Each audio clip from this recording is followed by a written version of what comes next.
Hey guys, welcome to Real Estate with Ryan. And today my guest is Alvaro Besa.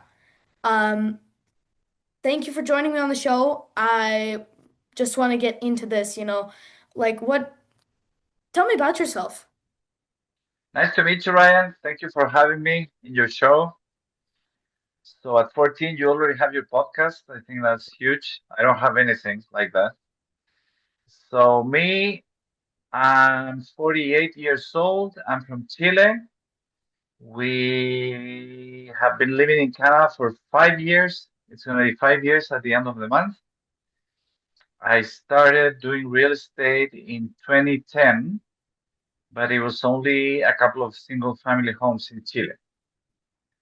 When I arrived to Canada, I didn't know nobody. I started living in Montreal. When I lived there, it was in the middle of COVID. You can't go anywhere. Everything was closed.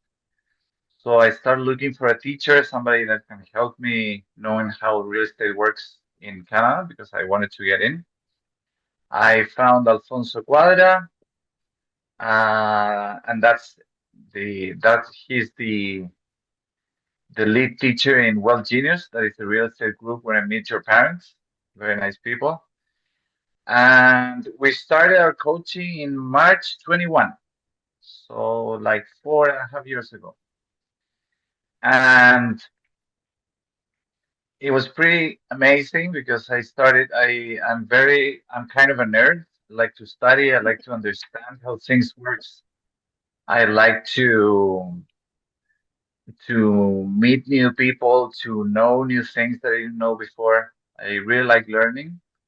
So it was like a tsunami of information all at once. I have a wife and three boys. The eldest one is 15, then another one that is 12, and an 8-year-old. So I started with Alfonso, the whole 21. I met somebody in the group that I became partners with. It didn't work, but in March of 22, I meet my partner, Rodrigo Parada, in a meetup on Well Genius.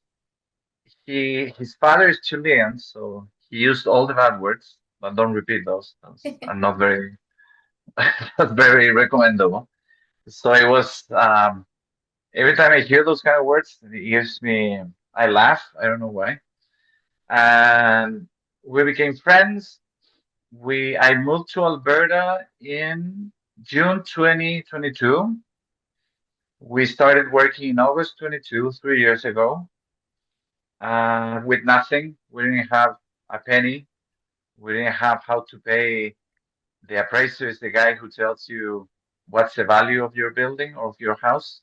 Mhm. We didn't have the money to pay those kind of guys, so we have to go to family and friends. I didn't have so much family or friends here, so I reached out to the people I knew. We closed on our first deal 2 years ago. We met Remy Noel a few months. It was December 22, I think. We started working together. Now the three of us are partners. Mhm. We own 129 units in 7 buildings, all in Alberta. Um, we have track record now. We have experience. It's never easy, but it's a little simpler now because people, when you have more experience, you can show you what you have been doing, and people can realize, oh, okay, so I can lend him my money, and he's gonna know how to use it. Yeah. So it's been super interesting. We have been doing some changes in the team. Rodrigo lives in Montreal. Remy lives in Edmonton. I live in Calgary. So it's 100% remote work. I would say 3 to 4 times a year we get together. It's always fun. It's like meeting with your family. Yeah. We're very close to each other. And I think that's the most important thing. They are hard workers, but even more important, we share values.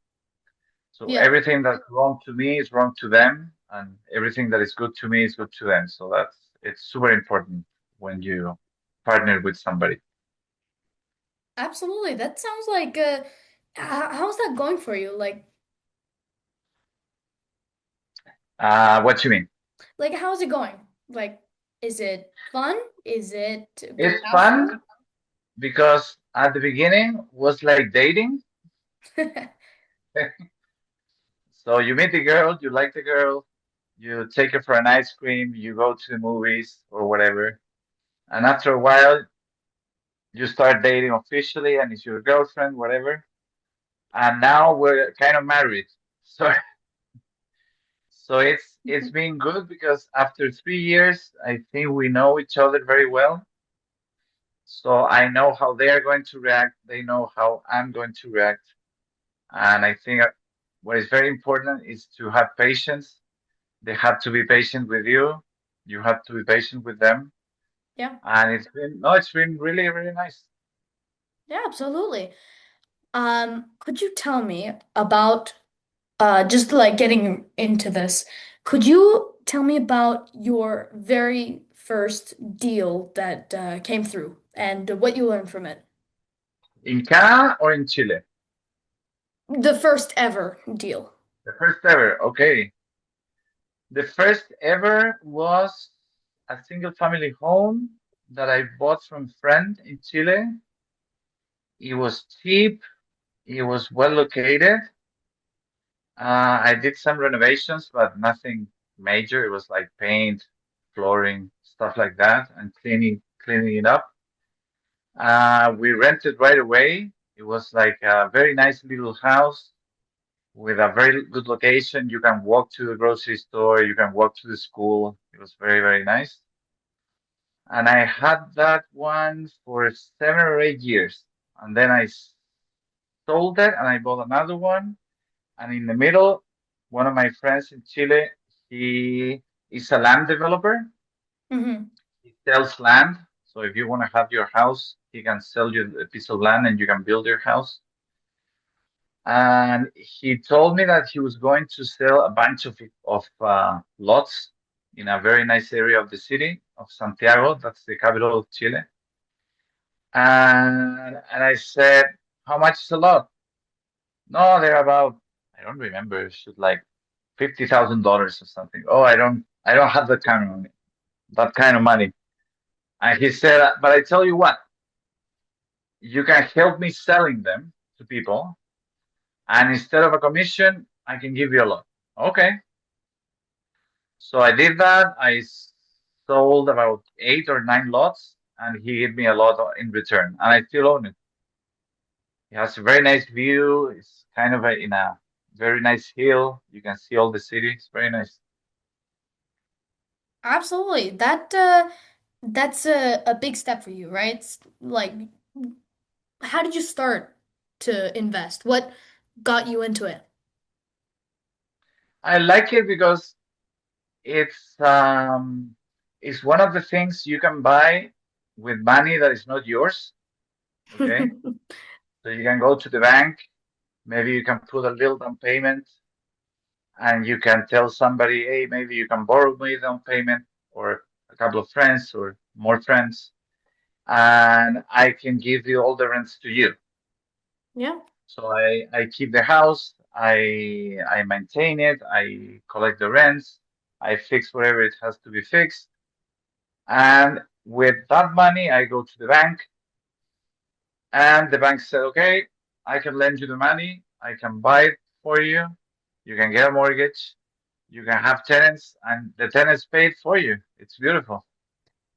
As you might know with your experience with Alfonso, OPMs, right? Other people's Other money. people's money. It's the best. Yeah. Um, Especially here, because in my country, it's more difficult to borrow money from people. They are like, "Ah, I don't know. What about if you lose it, or how I know you're going to pay me, whatever." Here in Canada, I think it's easier because there is a culture of lending money between people, and that's super nice, super helpful.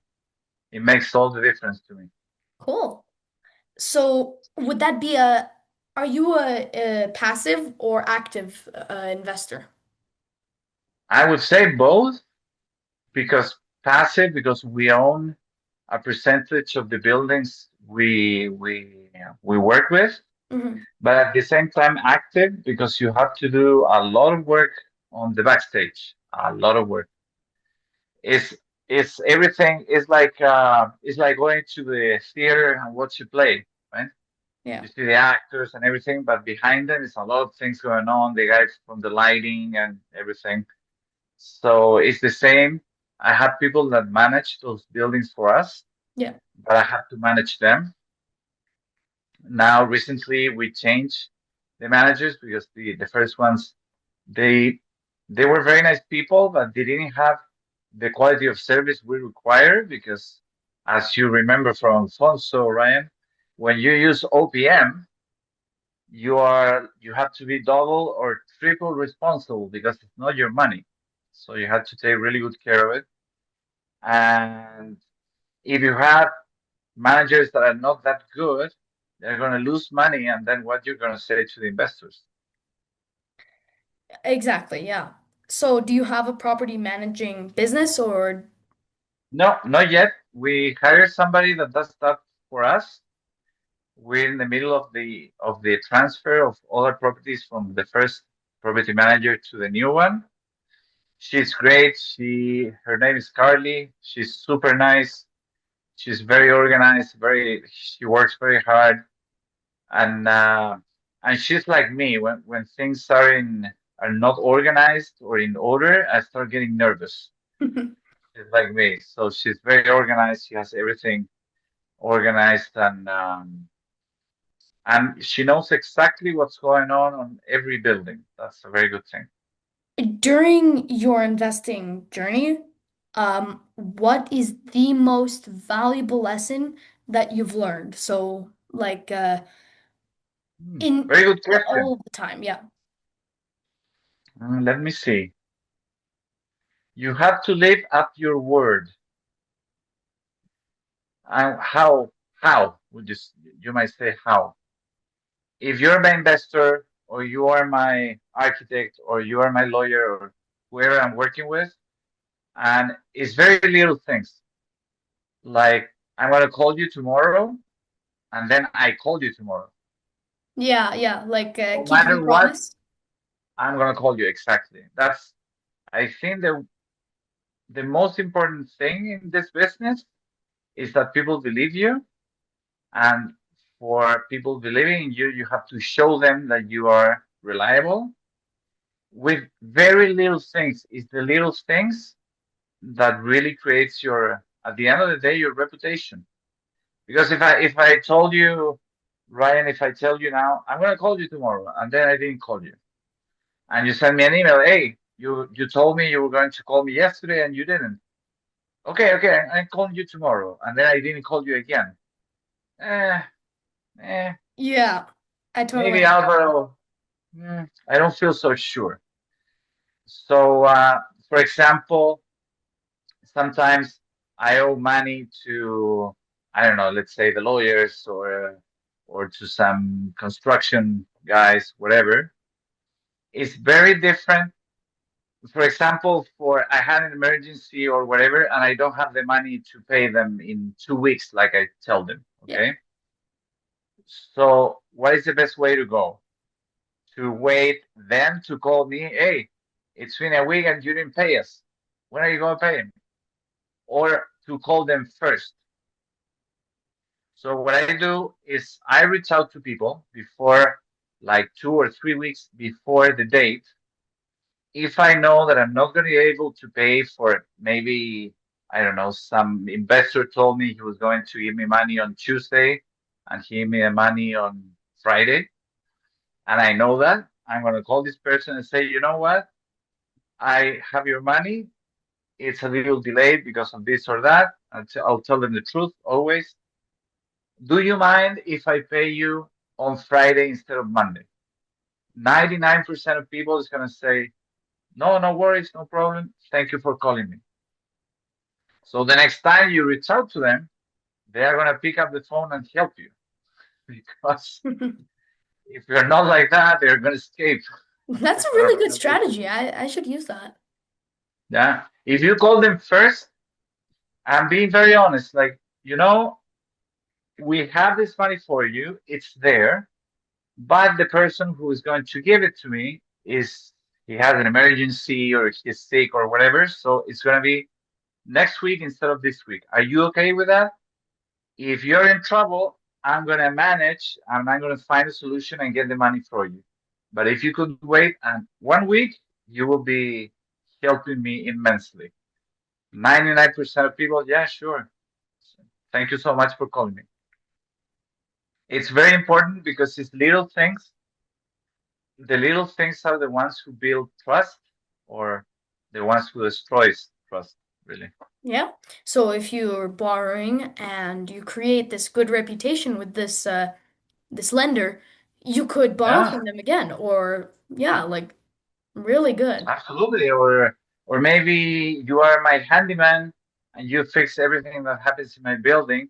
If I never pay you and I have an old lady calling me at 1 a.m. saying that, I don't know, she has a leak and the apartment is full of water, this handyman is not going to go.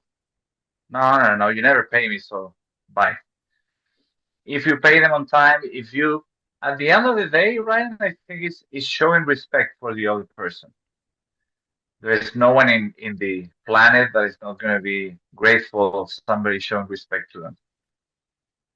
Yeah, absolutely. Um, what has been your most successful investment so far? Oh, I think it was the first house I bought. I bought it cheap. I fixed it. I had good tenants. Thanks to God, I had good tenants. They really took care of the property. I have a gardener who take care of my garden because sometimes tenants they don't feel like it, so the garden starts to dry and look awful. So I wanted it to look nice, and I decided to sell it in 2018. In 2018, yes, it was 7 years ago. I almost doubled the money in 7 years. Yeah, it Wow. was unbelievable. I almost doubled the money, and at that time in my country, when you did that, it was tax free. So I get to keep the money and use it for other stuff, and between them, using it for moving to Canada with my family. Wow. Yeah, Can you say how much it was? I bought it for like in Canadian dollars, let's say 200,000. Mm-hmm.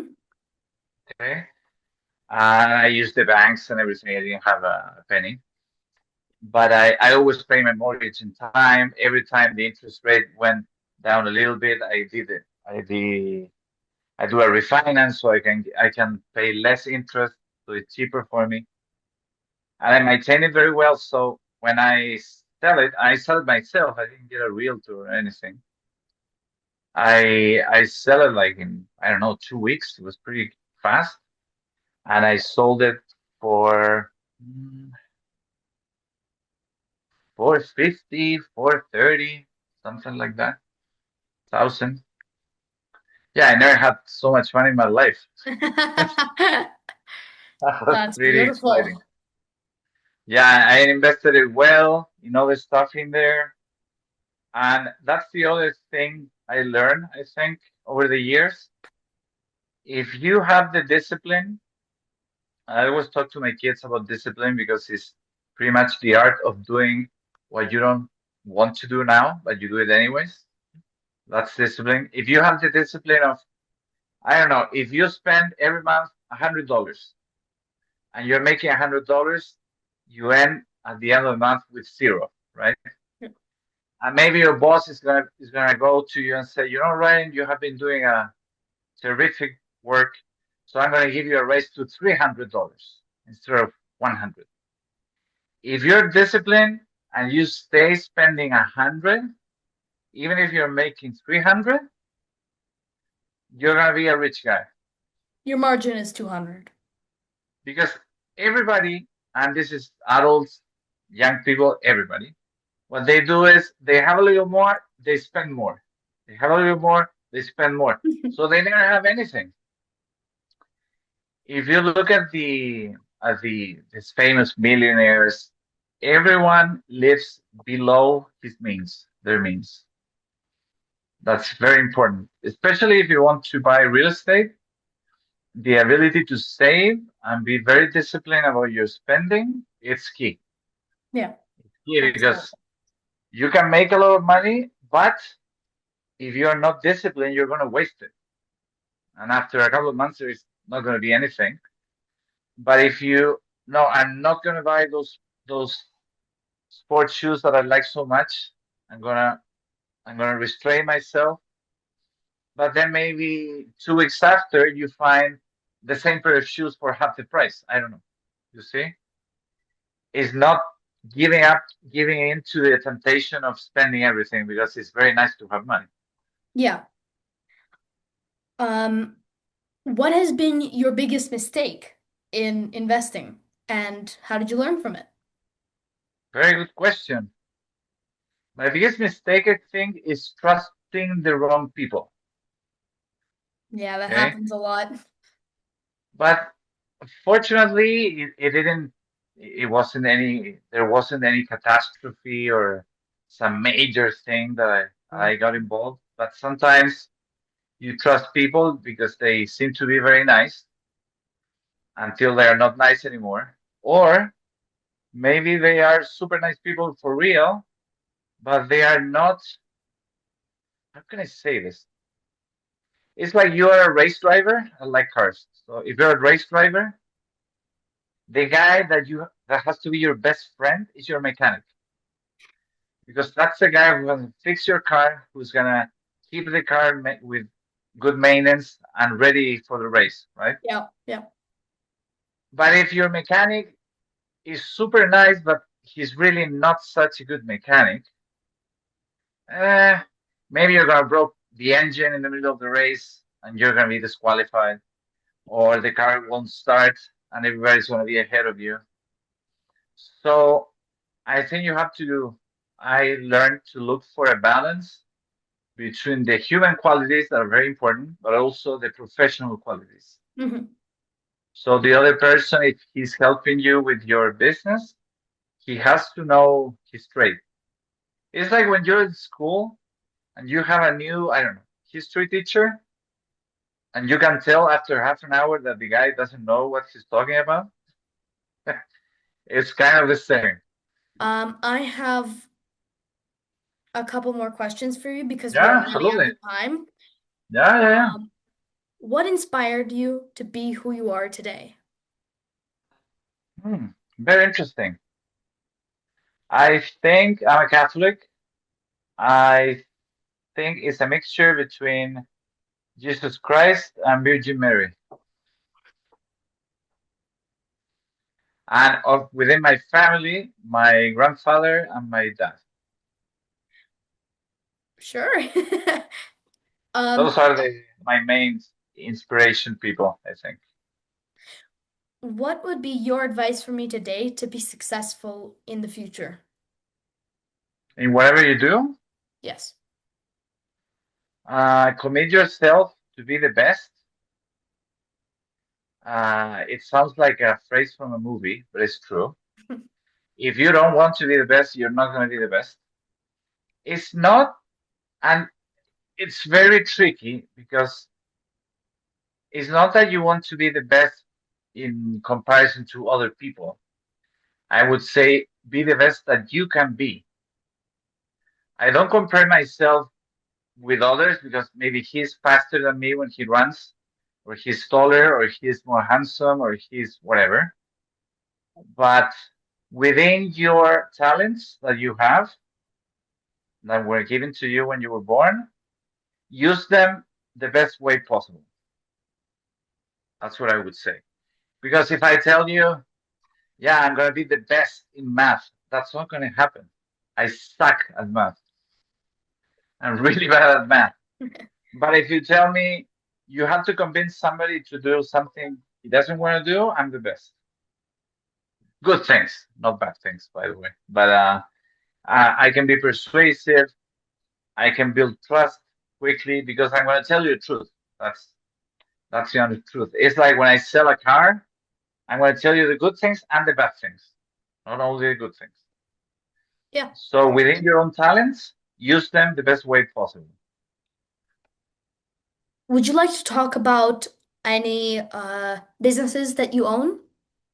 Businesses, Yeah. Do you have any businesses that you own that you would like to, I guess, promote? I used to sell insurance in Chile, but not anymore. Now the business I have is Triple Harbor Capital. That is our company that I have with Rodrigo Parada and Remy Noel, my two partners. It's 3 years old.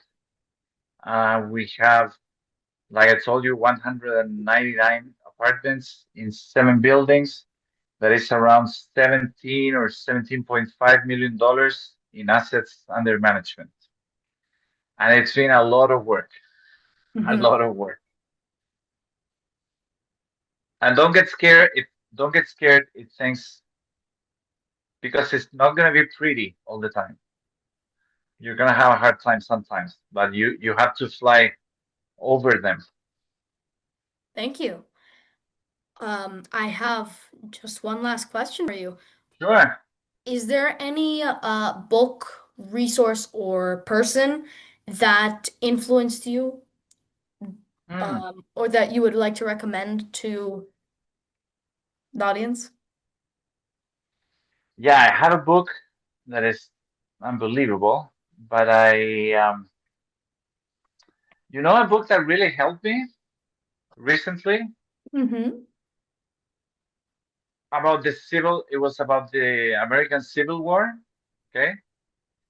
And General Ulysses Grant, he was a soldier when he was young.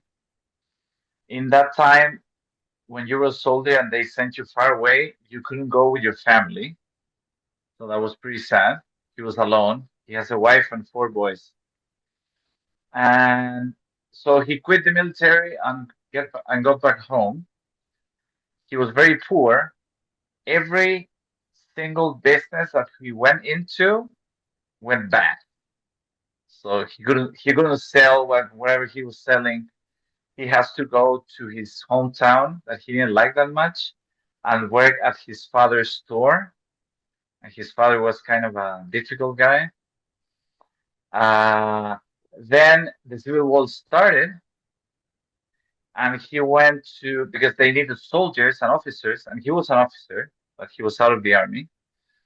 He went to the regiments to say, "Hey, I am an officer. I want to go back to the military and help with the army." Yeah, yeah, come back tomorrow. Come back on Monday. Or they make him sit in a sitting room for hours and nobody pay attention to him, was really bad. But they really needed soldiers and officers, so they've at the end they reached out to him and said, "Okay, there is nobody else, so come in." And the Union soldiers that were the ones from the north, they were losing the war. So they have all the resources, all the guns, they have a lot of money, and they couldn't win the battles. They were losing every battle. And suddenly Ulysses Grant appeared. He starts winning. He was very humble, very quiet. He starts winning and winning and winning and winning until Abraham Lincoln appointed him commander in chief of the whole army. He won the war, and he was president of the United States for 2 consecutive periods afterwards. So that taught me what I learned from that book is no matter where you are in your life right now, if Hmm. you're in a bad place or if you're having a bad time or if you're losing or if you're sick or whatever, it doesn't mean that's going to be like that forever. You can change that. Yeah. Um, So it's a very good book. It's called Grant. Thank you. Thank you so much for joining me on this interview. I want to thank you again for joining.